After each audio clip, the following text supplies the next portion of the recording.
And a special thanks to Z Ahmed for those very interesting case studies. I'm sure they must have reminded us of probably of people that we even know. We're going to proceed now to a summarization or a response to this session.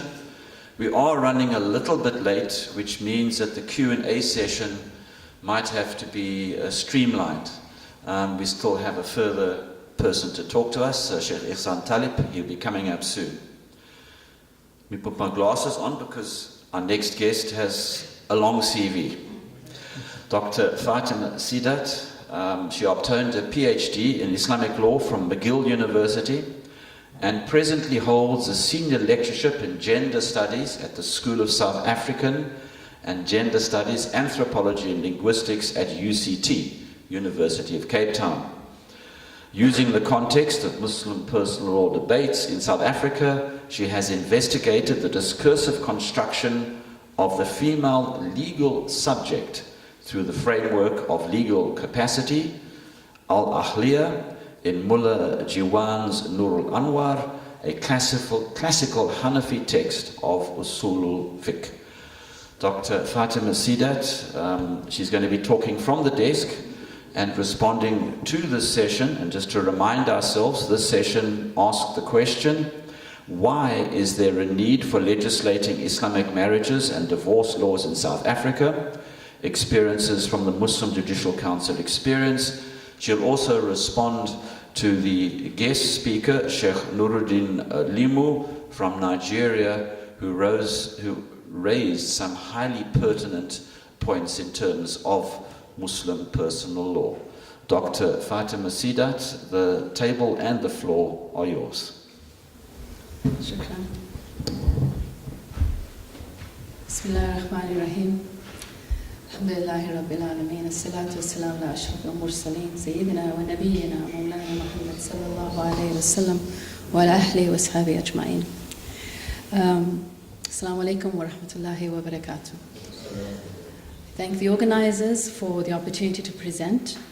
And I think it's a really important discussion. And I appreciate all of what we've heard this morning, most especially for the fact that it's opened up a number of questions. And I'll try to direct us in terms of some of the questions I think it has opened up. I wasn't aware that I had to also respond to Sheikh Limu.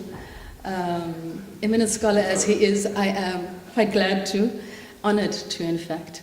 I find his approach, I've listened to him before, and so that helped. I find his approach, I think, can be incredibly useful for what we have to do, the work that we have to do as we move forward. So I think it's really important to bring his ideas into the discussion. Can I just know how long do I have, please? 10, sure. Okay. So just to wrap up, and please forgive me, there are no diacritics. This is a slide I did as I was sitting here in front of you. And just to recap some of the things that I thought were important that he spoke about having a change in times, and that changes in time require change in fatwa. It requires new legal options. And Sheikh Fattar said the same. He echoed this idea that we are in a new zaman, we are in a new time, and we need new options for a new time. And I think that's important to maintain. Sheikh Limu spoke about urf. He spoke about custom. And what is the value of custom? And in another presentation that he spoke and that he did over the weekend, he also spoke about custom. And people tried to figure what custom was that he was talking about. And he made it very clear. Custom is not what we have religious reasons for. It's what we don't have religious reasons for.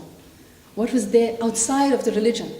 What is customarily done in the communities that we're in. And I think I would like us to keep this idea of custom in mind. And then he said to us that if we're going to do anything, chances are we'll have to do something new. And he said to us, our new positions are likely not to be supported. And he said to us, we will need, however, valid arguments to hold those. But he made it clear, there's no way that the new positions are going to be something people welcome immediately. It's going to be difficult, it's going to be hard work, and I think we have to be aware of that. So as we're keeping the idea of what our urf is in this country in mind, I'd also ask us to keep in mind this idea of that it's going to be difficult. It will not be easy to bring in something new. And then he made it clear our obligations to remove hardship and to bring about ease. And I think that's where Zubaydah's presentation comes in so strongly. If we didn't hear the hardship in that, we were not listening. Because it's clear there is hardship. It is clear there's incredible hardship. The hardship she spoke about is primarily in terms of nafaqah. That the ways in which our marriage is set up is that nafaqah is a requirement. In fact, the exchange is nafaqah for a woman's presence and exclusive presence in the marriage. Right? You cannot be in that marriage, or you cannot make your claims to a woman's presence in that marriage, to your intimacy, without the nafaqah, without the mahar at first. The mahar entitles you. It brings about a situation where the couple is now in nikah. So the idea that there's hardship is very clear to us. So Zubaydah has made it clear in terms of the ways in which it's not just about whether or not women are going to get some kind of financial due after marriage. The problem is within marriage, that we're not seeing the provision of what is supposed to be provided. He started, I don't know if anybody caught it, but at the very beginning, he spoke about marriage as partnership, as musharaka. It made me very happy when he did that. But then he left it, and I think he was wise, because this idea of marriage as partnership is two things for us. I think it's the way many of us think about marriage, ideally, but it's not necessarily the way in which our law uses marriage. By our law, I mean our Islamic law. It doesn't necessarily use it in this way. So we think about it, we have this rhetoric and this narrative of, in Islam, marriage is equal. Women have rights. Allah has given us our rights 1400 years ago. These are the rights we have. And so marriage is partnership in Islam. But when we try to go and get a divorce, try and get a talaq, it's not possible to get the talaq because the talaq does not reside in your hand, sister. Right? Because that is the nature of nikah. It does not begin with the talaq residing in both parties' hands, unless you've negotiated it. And yes, you can, but you must. If you don't, the default is that the talaq is not in your hand. Because the milk of nikah is milk. It is tamlik. It is ownership. It is dominion. But that narrative of tamlik is a narrative we've managed to put to the side and obscure and pretend like it isn't what it is. Instead, we have the narrative of partnership. So I was glad he put aside the idea of partnership, and I was glad he raised it. Because that's how we work with it in our society. We believe in it, we really want it, but we're actually not sure how to bring it in yet. Because we work in a paradigm of tamlik. We work, the law that we have, the idea of nikah and mahar, and the ijab and the qabul, and the way in which the talaq happens is based on tamlik. It is based on ownership. And the question is, what do we do with that? What do we do with these multiple, almost contradictions? And it's not unusual, it's not a bad thing. All society is built with contradiction. The thing is just, what do we do with it? How do we manage these contradictions? He told us one of the ways in which to manage it is to always remember to back the victim. Right? That was what he said. You always back the victim. That's why you create ease, and that's why you remove hardship. Because you must back the victim.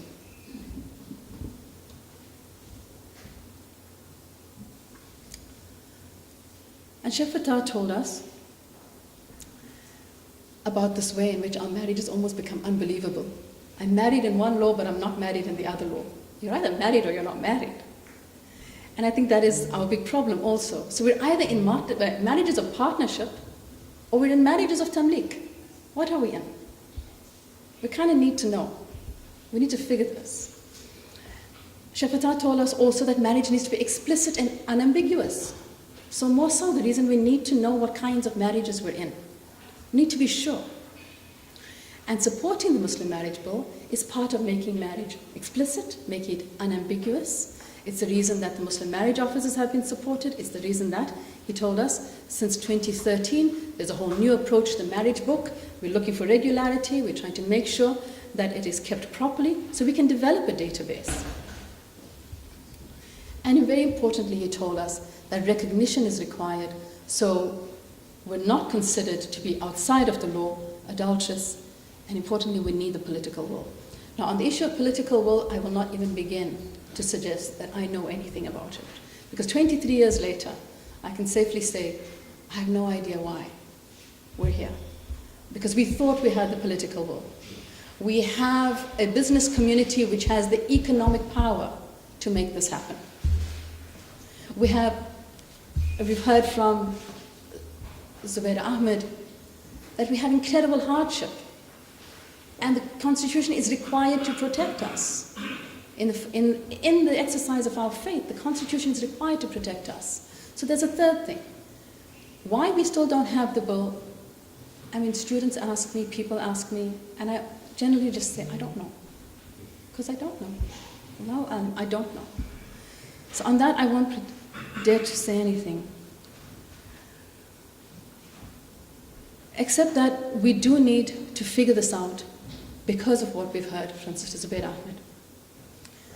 The idea that there's a sense of entitlement within marriage, that the state of our marriages which are breaking down challenge the way in which we see our self-worth, they're challenging the way in which couples engage, there's a desire for marriage, and then there's this thing of maintaining the marriage at all cost, regardless of what is happening. And that is problematic. So we go back and forth, and we've had numerous stories from women who said, I've been told to go back and try again. And yet we know, and all studies tell us, that when a woman approaches any legal body or makes any formal attempt at divorce, it's not because it's the first time she's thought about it. It's because it's the 50th time she's thought about it, and it's the last time she's willing to think about it. The option thereafter is something perhaps worse. So we have to be careful of that. And then the idea that it becomes acceptable in our communities that wives be treated as subordinate individuals. That we're required to have a subordinate role in our marriages, in our lives, and yet we've been talking about this marriage of partnership. So again, the dissonance. But the dissonance which is born from living as a Muslim community in a constitutional environment. And I'd like to consider, I asked you to keep in mind the idea of urf, and I'd like you to consider if perhaps our urf at this time is constitutionalism, is a state of constitutional protection of our rights. And in that situation, what kind of a marriage do we have in South Africa right now? What is the nature of marriage in South Africa right now? I think we have to consider that, because we're looking for legislation, we're looking for regulation. Right? We've heard that. We need legislation, we need regulation. We need certainty, and we need enforcement. And this is what regulation and legislation will give us. My question is, what will we be enforcing? Right now, as it stands, and even as the Muslim marriage bill is set up, we will be enforcing a nikah of tamlik. We will be enforcing the milk of nikah. And my question is, and I ask you to, as Sheikh Limu said, we will have to be doing new things and we will not be supported. But we will need to continue, provided we are motivated by the maqasid, protected by the usul, and managed by the qawaid. Within these three parameters, what can we do? What is possible? We're not asking to go outside of our system. Within our system, what's possible? And you heard earlier in my biography that I've studied the idea, the concept of ahliyah, legal capacity. One of the conclusions of my study was that al-ahliyah, legal capacity, ahliyat al-ada, ahliyat al-wujub, is generally, and this is the classical scholars confirm this, and my reading is from Mullah Jivan's Nur al-Anwar, which is a commentary on Imam Nasafi's Manar al-Anwar. My reading of it is that in this text, and this is a Hanafi text, I recognize I'm not in a Hanafi space, but in this text, the ahliyah of women is never separated from the ahliyah of men. Women do not have a unique ahliyah in the classical law. Yes, we hear about it in the contemporary law. If you read Niazi and you read others, you'll see they give women ahliyah naqisa.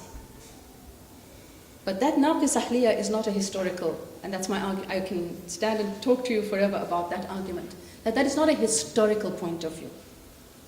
Not in our historical usul.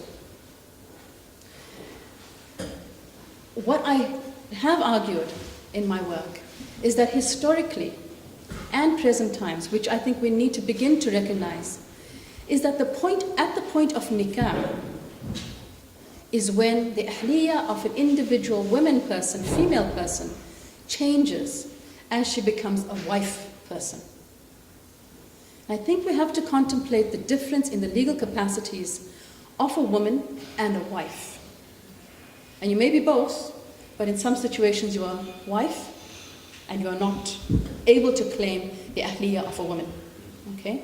Just as a small example, in some Maliki schools at the very beginning of marriage, the early year of marriage, a woman doesn't yet have right to her own property until she can prove herself.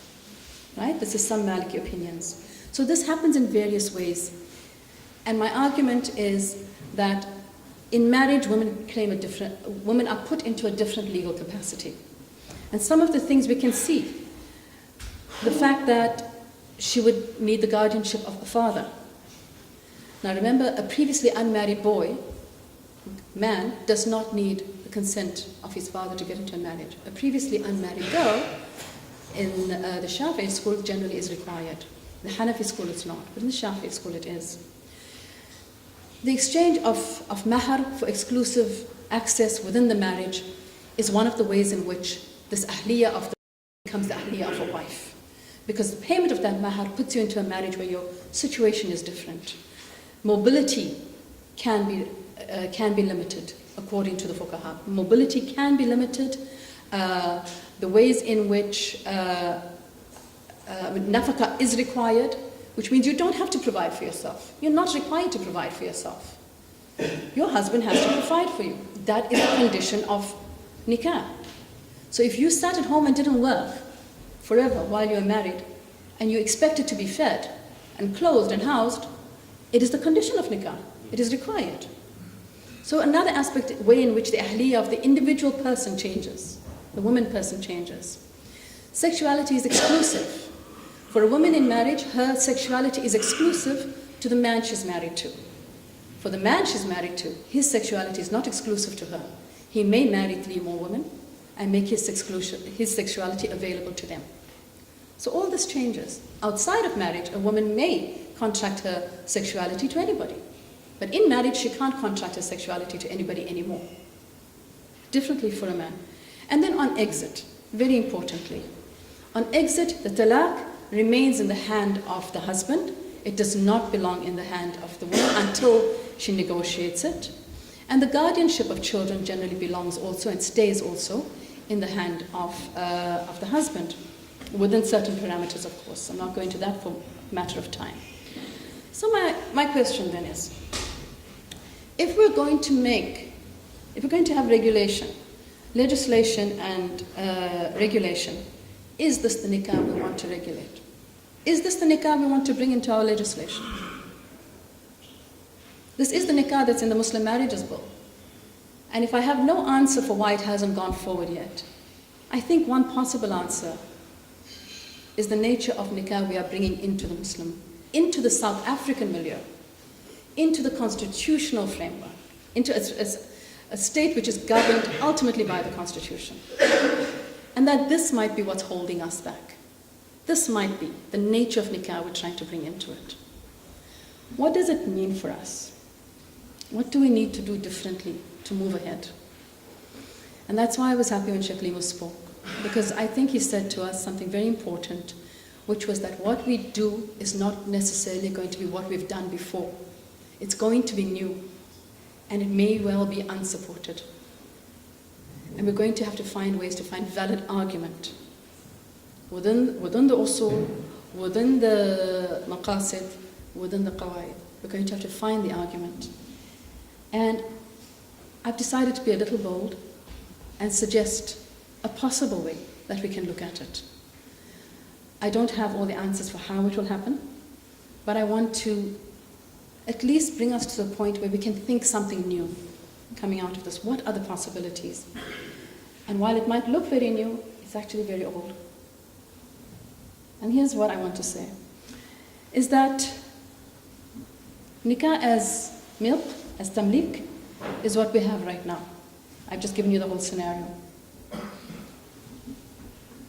In terms of nafaqah, it's a husband's responsibility, and generally the way we've split it up is like this.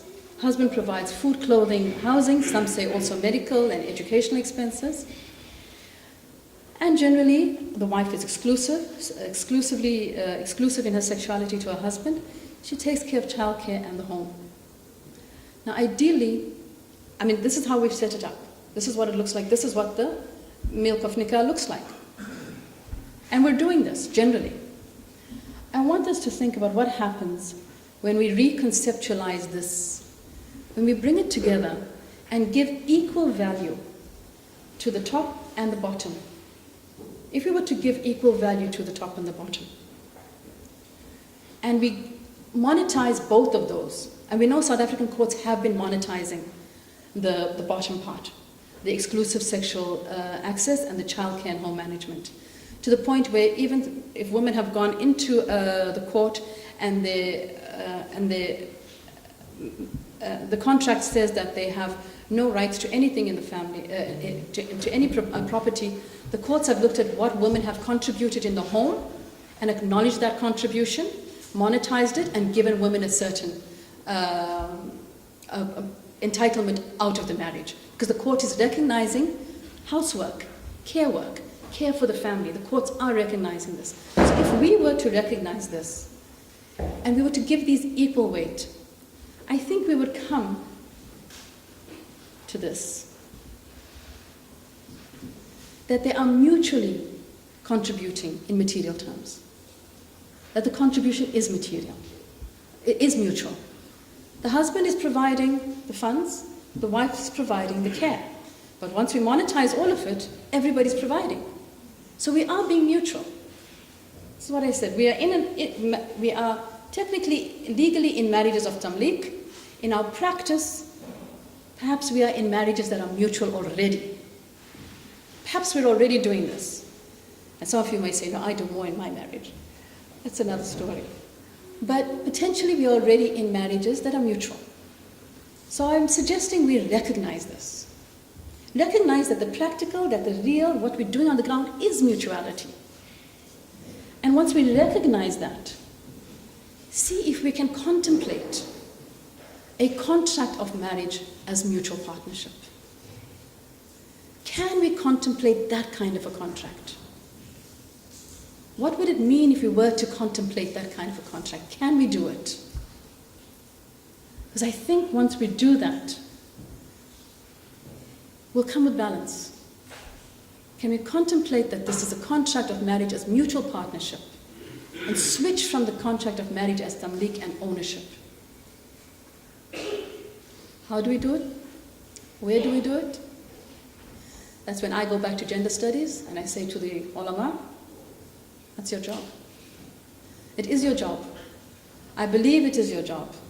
I believe as a community it is your job. It is our job as a community to find this way forward and to use the resources that are all in this room, whether it's the resources of the counselors, the resources of the sheikhs, the resources of the scholars, of the gender studies scholars, of everybody. But we can get to this. I really, really think we can get to this. I think we're doing this already. And I think if we have to contemplate the ways in which Muslim community has moved historically, we started with a situation where slavery was part of our society. We no longer believe it's acceptable, and so we've removed it. We started in a situation where the marriage of milk was normative. Can we continue with that? Or should we be thinking of something new? I'll stop there because I think my time is up. شكرا جزاكم الله خير. السلام عليكم ورحمة الله.